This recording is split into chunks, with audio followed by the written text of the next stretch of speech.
Let me show you what turned my life every way but loose. Setting goals.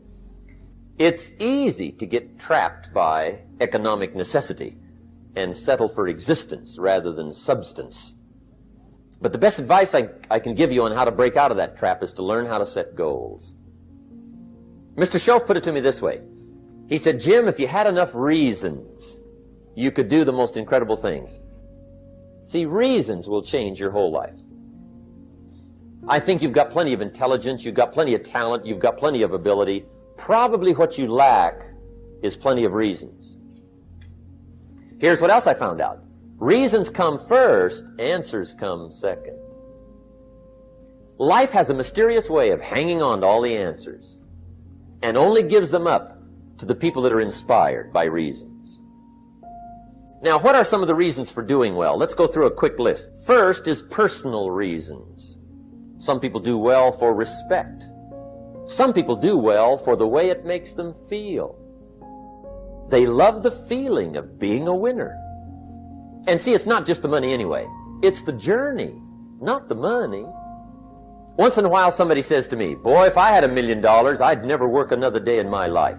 That's probably why the good Lord sees to it they don't get their million, right? They'd quit. They'd quit. Next is family reasons. Some people do extremely well for other people. Sometimes we will do things for somebody else we will not do for ourselves. How fortunate are the people that find themselves greatly affected by somebody for personal achievement. When Andrew Carnegie died, they opened up his desk, and in one of the desk drawers they found a slip of paper. On that piece of paper, Mr. Carnegie had written his goal for his life. And on that piece of paper it said, I'm going to spend the first half of my life accumulating money. I'm going to spend the last half of my life giving it all away. Good question tonight. What's got you turned on? What's got you bombed out of sight to get up early and stay up late and hit it all day? What's got you turned off? When I found the answers to those two questions, my life exploded into change. I've fallen out of the sky a few times, but I've never lost that drive to make something unique out of my life. See, reasons altered my whole life. Sometimes it doesn't take much. Sometimes those little reasons are the most powerful reasons that can change your life. Just before I met Mr. Schoaf, I heard a knock at the door. I go to the door, and there's a little girl standing there about this tall selling Girl Scout cookies.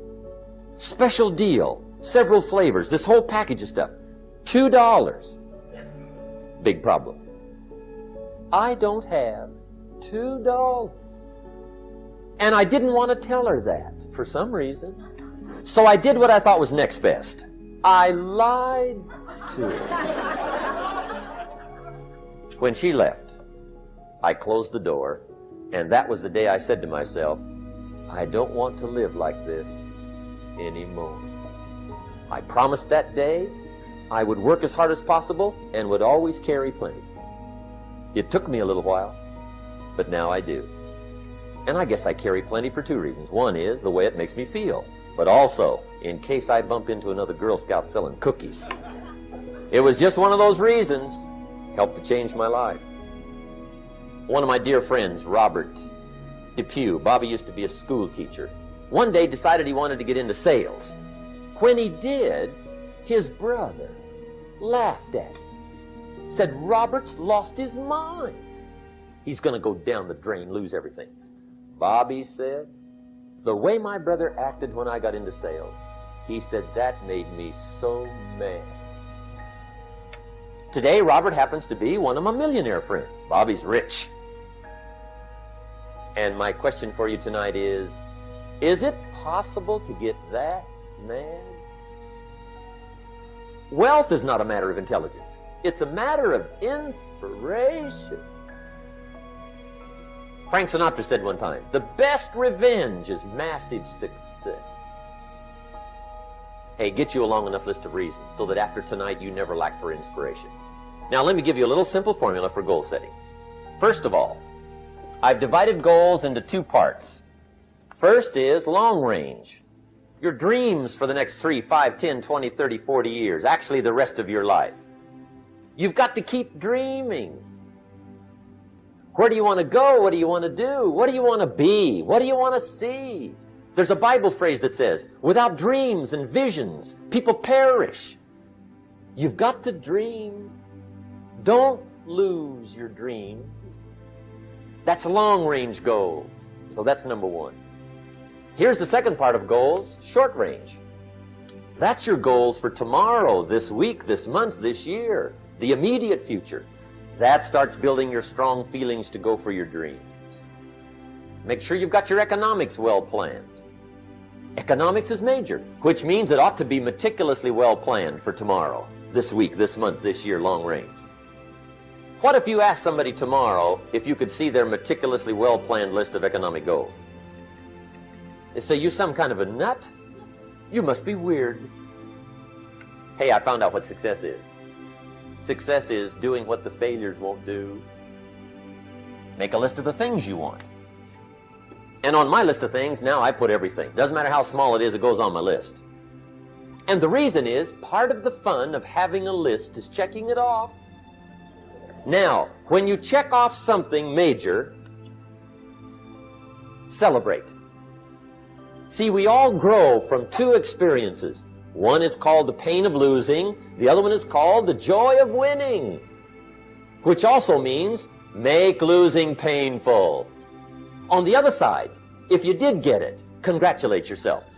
But hey, winning and losing, see, that's what it's all about. That's the name of the game.